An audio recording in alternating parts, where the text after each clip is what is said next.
Hi friends, இன்றைக்கி முட்டைக்கோஸ் கூட்டு எப்படி செய்யறதுன்னு பார்க்கலாம் வாங்க.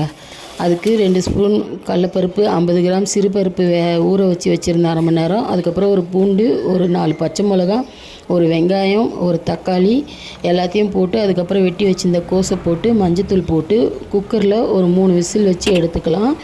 அதுக்கப்புறமா ஒரு கடாய் வச்சு அதில் எண்ணெய் ஊற்றி கடுகு, காஞ்ச மிளகாய், சீரகம், வெங்காயம் இது எல்லாமே நல்லா வதக்கிட்டு கருவேப்பிலையும் போட்டு வதக்கிக்குங்க.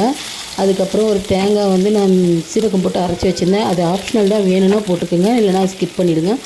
அதையும் போட்டுக்கிட்டு அதுக்கப்புறம் தான் வேக வச்சுருந்த கோஸை இப்போ போட்டுக்கலாம்.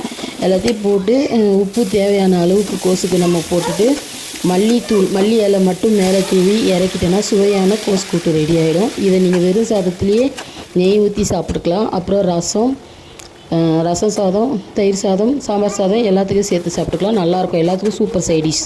தேங்க்யூ.